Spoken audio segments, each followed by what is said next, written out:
today's the day. I'm finally gonna commit to filming a shock video. I've tried this a few other times before. I've never finished it, or I didn't record certain things, so I'm gonna try my hardest to kind of go just show you everything I do with shocks. I got a pair of, let's see, I'll grab one of these. There's some 14-inch Fox, 2.5, 14-inch stroke, 3-tube bypasses. So I'm gonna tear these ones apart, clean up the bodies, and kind of show you what I got. So, stuff I've got, different shock tools that I've made kind of over the past. So this right here, this is my spanner wrench. Pretty crude, but if you got some steel, a welder, these are some bolts just ground down to fit your top caps. Actually, let's see, we'll look right in there. Once we clean that up, there's two little holes, so you can buy a spanner wrench, you can make them. That's what I got. Same with like some IFP pullers. These are some IFP pullers I've made with just some rod, whatever thread that was. I don't remember if it was metric or it's 1/4-20. And then I have a longer one here I've made, same thread, pulling IFPs out in here in these long reservoirs. You gotta get down in there. So same, they make really nice looking tools, but you can make these for free if you got scrap at your house. Other than that, here you go, another little spanner wrench. But this is pretty much your basic setup of all you're gonna need. Some snap ring pliers. I will say if you're doing some Fox shocks, I can only speak on the Fox, but you're definitely gonna want a good set of snap ring pliers because they have the strongest snap rings in the world. And they're, well, if you do them, you'll find out. And you'll also probably, I guess I'll probably show you because I generally struggle with them. Some Allen wrenches, which I know I use on these shocks. So everything I have set up here is pretty specific to Fox. It's the only shocks I've actually ever worked on. The coilovers, I can show you maybe on here. Coilovers, these are some 3.0s. So all the same stuff when it comes to Fox. Just kind of see my, oh, this is my other setup. I guess the other thing is you're gonna definitely want a good vise, or in my case, I use this jaw horse. Kind of sets up, it's got these rubber pads. It works really good for clamping up here on these eyelets. So I can clamp that in right here. I have this whole little station set up. So nitrogen tank for refilling. We won't get to needing that today. Well, actually I will, for kind of testing them, making sure you got them all rebuilt, all the seals, setting the seals. You know, these are even some cheapy calipers just from Harbor Freight. These actually work pretty decent. If you drop them though, they're pretty much done. So these are like some one and dones. Don't ever drop them. If you don't ever drop them, they work. If you drop them, go get another one. Filling gauge for when we fill them. Some mics. Use that stuff for, we got like a shim set here. These are all the Fox shims that can go in these shocks. So this is a kit for 2.5s, or actually I think 2.0, 2.5s, and 3.0s. All use the same. So that's all the shocks that I have, so I can interchange and use those shims on all of them. Let's see, what else are we gonna need? Over here, this is what I kind of got set up on my sweet ass Pac-Man TV tray. Some steel wool, sandpaper, some fine grit, Scotch-Brite, more clean towel, whatever. That will be for cleaning up the bodies. These are steel bodies, so you can just, you know, kind of clean them up, shine them up. Same with the reservoirs, those were polished. You know, you can get like new stickers if you want. What else? And here we go. I guess you're gonna need some internal parts, so that's something you're gonna have to do. I keep a lot of my stuff, I buy them in bulk. Being in Michigan, a lot of this stuff comes from out west and it takes a while to get here. So whenever I buy stuff, I usually buy 2 or 3 of whatever I need. You know, some bumpers, I do believe actually this shock, that one has one. This shock is missing one, so like I happen to have a bumper in stock, so I'll be able to put that on there. Some different spacers, some different wear bands, all sorts of that type of stuff. Some different snap rings. These are those snap rings. You can see how twisted and bent that one is. Yeah. So thanks to CarTech, give them a shout out. They have all this stuff posted online if you have Fox shocks. Here's a valving chart. So this is the way Fox does their valving. They also have a nice little nifty diagram. So I printed this out. I have a couple of these things up here. Some 3.0s, charts. And then even, where was this from? Off-Road Engineering. They got some oil levels for different shock reservoirs and bodies, bump stops, all that type of stuff. I've even had to write some different stuff that I've changed on here. And then same for some coilovers. So if you can get information on the shocks that you are working on or have, that's a huge plus. Generally it's out there. So like that, CarTech. Let's see, yeah, thanks to CarTech and Off-Road Engineering, they've got the Fox stuff up at least. I'm not sure if they've got some other brands up or not, but you can look into it. And other than that, I guess we'll start ready to tear the shocks apart.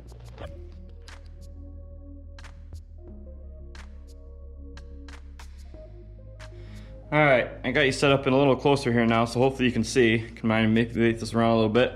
You can see that snap ring down in there. You know, one of these guys sitting down in there just like that. We've got your bearing cap in here. And then that cap. One thing I'm gonna say right now, I'm probably gonna get a lot of these names wrong, what they're actually called. I'm really bad with that. So, don't take it too well. So what I like to do is, you need to relieve the pressure on this snap ring to get it out.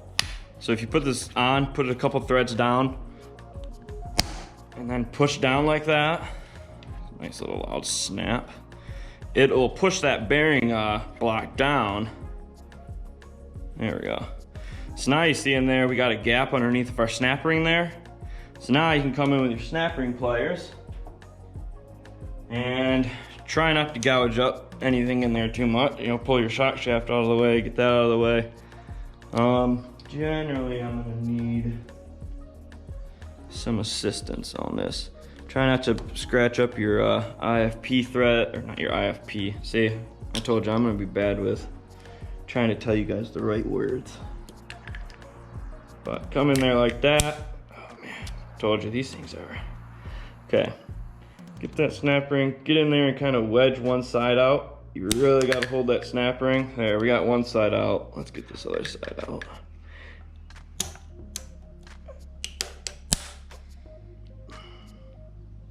Oh, just pop back in.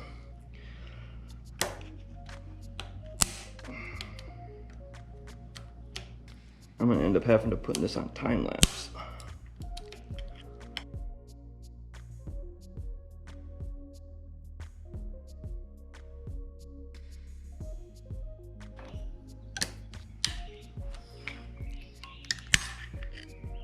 There we go. So now we're gonna be able to pull that out. I like to have some air handy, just, I mean, we're gonna be changing these all out, but try to keep everything clean. So you can start working your way up on this. Before I do this, what I like to do now is, because you're gonna probably have some oil spillage here, take a rag. This is not my own trick. I've seen this on a video somewhere else before, but it works pretty well. Wrap that on there, and then some of the oil will kind of pool up on there if you spill it out and it catch on that rag instead of running all over your setup. So if you got a table vise or something, I might back you up for a second so you can see this. Put the cap up at the top, and with my jaw horse, hold down there. And if you have a rubber mallet, that works too. But we'll bring it back in. It's kind of popping up. So it's coming out now. We'll just keep doing that. So right now, what's happening is the O-ring is at the snap ring groove. So that O-ring that's in there has now like popped open in that O-ring groove. So you kind of have to like give it a good extra oomph to kind of get it over that. And that's when if you go too much, you might throw oil and stuff all over you. So let's see here. There we go. That one right there.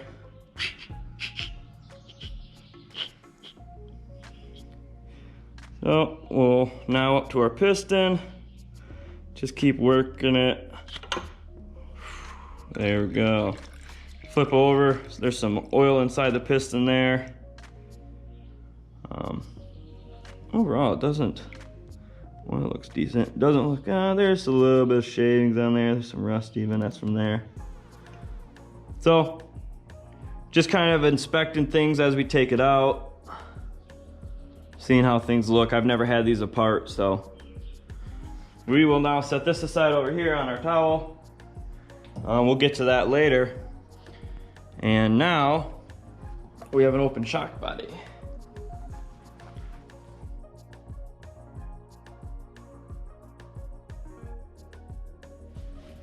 Alright, so now I got my reservoir set up in the vise here.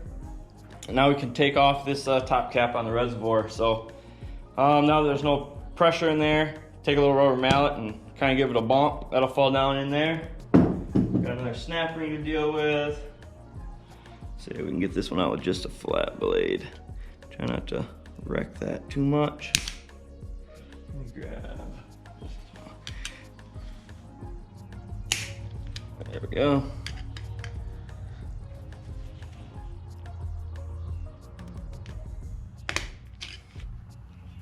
Go.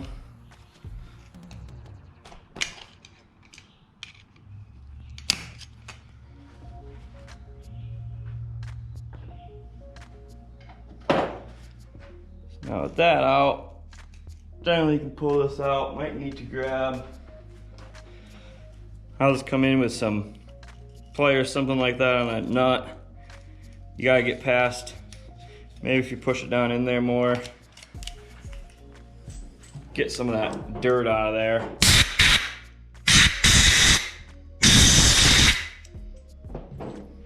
And then same thing, there's an O-ring on there, and that groove in there. Once you get to that groove, it's gonna get a little harder to pull out, so you kinda gotta give it that little extra. There we go. There we go. So just like that. It's pretty crummy. Definitely a lot of dirt in there. Now, maybe, let me pop this out so you can see down in there. Now you can see our IFP down in there, hopefully, if it's focusing. See that down in there? That is where the IFP tool comes in handy. All right, another tool I forgot, maybe tape measure. So if you don't have a chart like I showed you earlier, for the IFP depth in this reservoir, a good idea before you go and pulling that thing out of there is maybe take a tape measure and throw a tape measure in there on the top of it and measure to your edge there and see what the depth is at. So this one's at 9.5 to the lip. That's crucial for the amount of nitrogen. This one here is your nitrogen pocket. On the other side of that IFP is your oil. So that IFP is what's separating the nitrogen you're putting into that Schrader valve. That's in a pocket right here in this reservoir. The other side of it is all oil. So as that shock compresses and does what it does, that IFP is in there floating, squishing that nitrogen pocket. So the depth that you set on that when you put these things together, that depends on how much oil is in there, the depth that you put it at. All those things are kind of critical off that depth. So that's an important depth. That's an important thing to make sure you have. If you're gonna repair, rebuild whatever shocks you have, that is gonna be an important thing right there. So if you don't have a chart, you don't know what it's gonna be, you don't have a way to find it online, the best thing to do is when you tear the shocks apart, measure it before you do anything else with moving that IFP. And that's where the IFP puller comes in. It's just got a little threaded hole in it. Down in there. We'll thread that in. If you don't have an IFP puller, you could also try to put like an air compressor and your hand over the opposite end and blow in there, blow air, and you could blow them out with air too.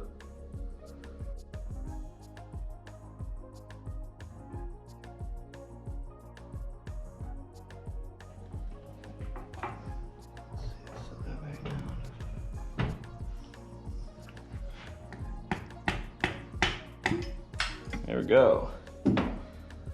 IFP, right there. Wear band. That goes on there like so. Yeah, you can tell. Look at that. Nice gray oil. That's not supposed to be that color. So wear band, big O-ring on there, IFP. We can thread that off. Set that over here.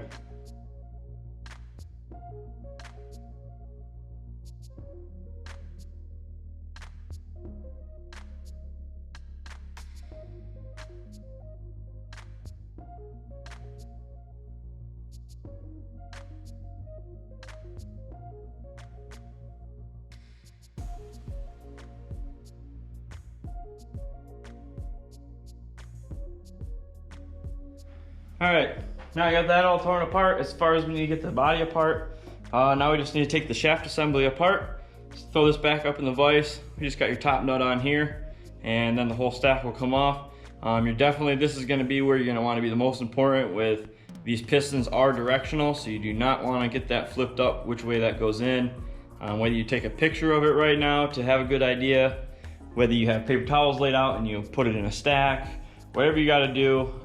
For me, I like to take things off and lay everything in a stack, and I take it off and I lay it back to front the way that I took it off. So we'll go ahead and pop that nut off there and get this all laid out, and we'll have the shock completely torn apart.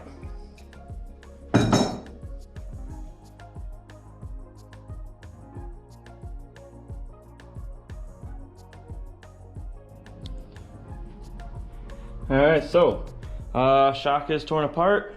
Kind of got it all laid out here. We got our main body. There's still a top cap on. You know, some of this stuff I don't need to take off for what we're doing, but we got everything laid out here, starting from the bottom.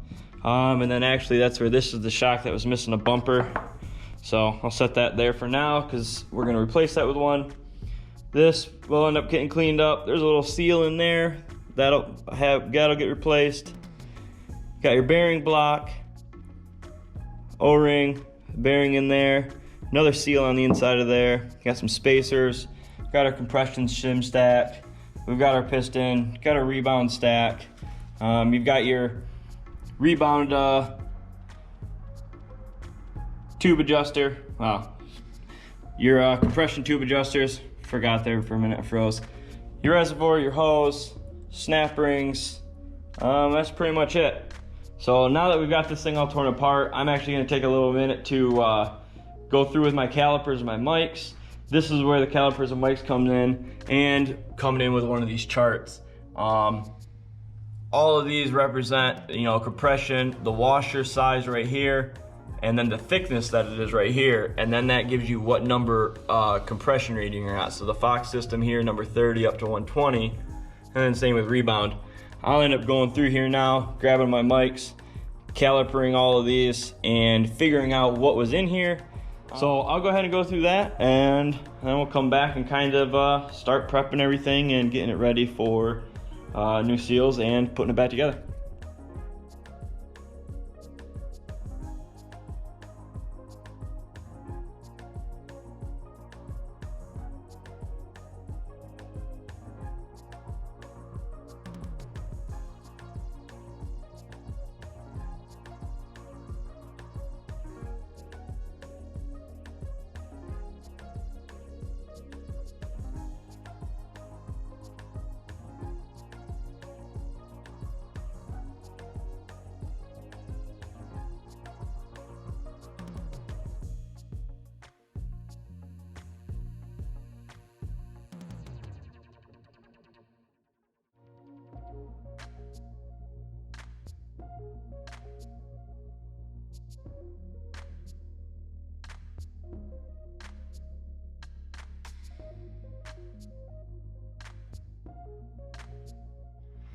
So now I've already gotten all the parts all cleaned up, the shock body, the shaft assembly here, all the valving that we're gonna put back in it, the parts we're gonna reuse, the seals that are gonna replace all the seals on here.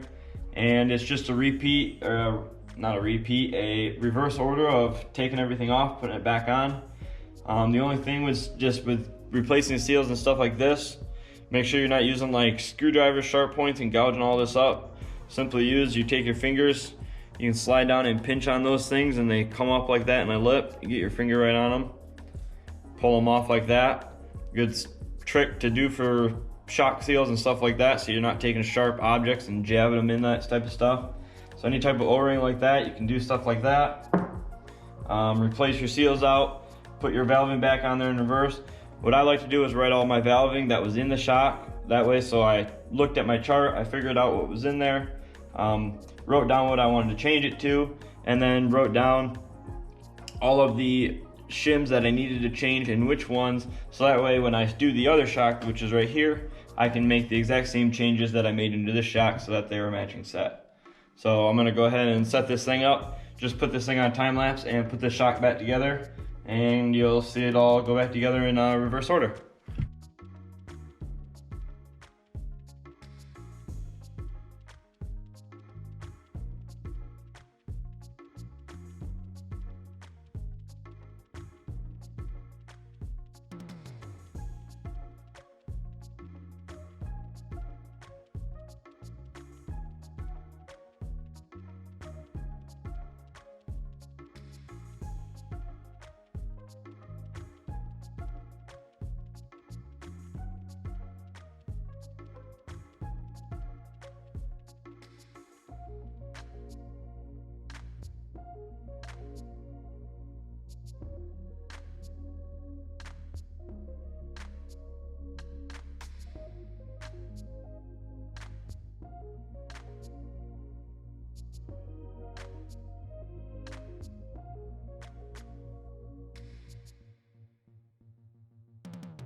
Well, there we have it, just like that. This shock is all now rebuilt, all new seals with some new oil, some new valving. Cleaned up the body a little bit. Nothing really too crazy. Some simple stuff, you know, as long as you have the right stuff and you kind of know what you're doing. Hopefully this kind of gives you maybe a little insight of what you're going to get into if you want to work on some Fox bypass or coilover shocks kind of like this. Thanks for watching.